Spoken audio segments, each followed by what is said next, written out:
কেরানীগঞ্জের আব্দুল্লাপুর এলাকায় Pinki timber and furniture নামে এক কাঠের ব্যবসা প্রতিষ্ঠানে লুটপাট, দখল, অগ্নিসংযোগ সহ সন্ত্রাসী হামলা চালিয়েছে স্বৈরাচারী স্থানীয় আওয়ামী লীগ নেতা সাইফুল ইসলাম ও দিদার গং অর্ধশতাধিক সন্ত্রাসী বাহিনী।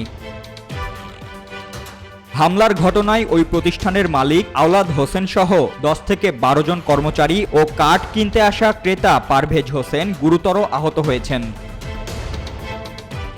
ঘটনাস্থল থেকে হামলাকারীরা নগদ 4 লাখ টাকা, 10 লাখ টাকার মালামাল ও যন্ত্রাংশ লুটসহ প্রায় 20 লাখ টাকার কাঠের মালামাল আগুন দিয়ে পুড়িয়ে দিয়েছে। এই ঘটনায় বিষয়টি নিয়ে ওই এলাকায় চাঞ্চল্যকর অবস্থা সৃষ্টি হলে হামলার ঘটনা নিয়ন্ত্রণে এগিয়ে আসে দক্ষিণগঞ্জ কেরানী থানা পুলিশ সহ আগুন নিয়ন্ত্রণে কাজ করা কেরানীগঞ্জ ফায়ার সার্ভিস। হামলায় আহতরা বলছেন, আওয়ামী লীগের চিহ্নিত এই সন্ত্রাসী বাহিনী কেরানীগঞ্জের আব্দুল্লাপুর এলাকায় এখনও স্বৈরাচার সরকারের ক্ষমতায় আধিপত্য বিস্তার করে। এলাকার হাটঘাট, বাস ও সিএনজি স্ট্যান্ডে চাঁদাবাজি সহ সাধারণ মানুষের ব্যবসা বাণিজ্য ও জমি জমা দখল করে কোটি কোটি টাকার মালিক বনে গেছেন তারা। এই কিছু সন্ত্রাসী লোক আছে, আমার মারধর করছে এবং আমার এই স্টাফ আসছিল, স্টাফকে মারধর করছে। আমার কাস্টমার ছিল জিঞ্জিরা থেকে আসছিল, মারধর করছে, টাকা পয়সা লুটপাট করছে। তারপরে এই যে অফিস আদালত অফিস সব ভাঙছে, মেশিনের যন্ত্রপাতি পার্টস পর যা আছে সব কিনে নিচ্ছে। বিচার চামুন আমি, আমার যে ক্ষয়ক্ষতি করছে, আমার কেবল টাকা ছিল, ছিল পার্টস পর যা আছে সব লুট করেছে, আগুনে পোড়া লাইছে। আমি মানে একবার নিশ্চয় করে বলাইছে আমার, বুঝছেন। আমি ঋণ করে ব্র্যাক ব্যাংকে তো টাকা নিয়েছি, বুঝছেন। ব্র্যাক ব্যাংকে 20 লক্ষ টাকা লোন নিয়েছি আমি। গং এরা এলাকার কুখ্যাত সন্ত্রাসী।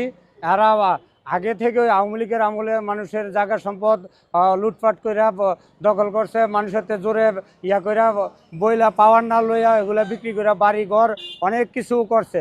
এখনও এরা স্থানে আওয়ামী লীগের দাপট দেখায় চাঁদাবাজি করতেছে, মানে কেউ কোনো বলার মানে সাহসও পায় না। ইহারা আওয়ামী লীগ করে, হ্যাঁ এখনো ক্ষমতাতে আছে, এখনো আমরা ক্ষমতাতে আছি, এখনো আমরা ক্ষমতাতে যাই নাই, আমরা এখনো ক্ষমতাতে আছি। হ্যাঁ, রাজনীতিক আওয়ামী লীগের হারা বড় নেতা এই সেই আগ্রম বাগ্রম নানান রকমের হুমকি দেয়। এই ঘটনায় ভুক্তভোগী ব্যবসায়ী সহ উক্ত জমির মালিক আওয়ামী লীগের সন্ত্রাসীদের বিরুদ্ধে দক্ষিণ কেরানীগঞ্জ থানায় মামলা দায়ের করলেও এখনও আসামিরা দিন দুপুরে পুলিশের সামনেই থানা এলাকায় ঘোরাফেরা করছে। আসামিদের গ্রেফতারের ব্যাপারে দক্ষিণ কেরানীগঞ্জ থানার অফিসার ইনচার্জ মাজহারুল ইসলামের সাথে কথা বললে তিনি জানান, আসামিদের গ্রেফতার করতে অভিযান চলছে। কেরানীগঞ্জের এলাকায় উক্ত সন্ত্রাসীদের ভয়ে প্রতিনিয়ত অনেকেই আতঙ্কে থাকছেন। সাধারণ অনেক মানুষ ফিরছে না ব্যবসা বাণিজ্য ও কাজে। তাই একাধিক মামলার চিহ্নিত আসামি এই সন্ত্রাসীদেরকে আইনের আওতায় এনে দ্রুত বিচারের দাবি ভুক্তভোগী সহ স্থানীয়দের।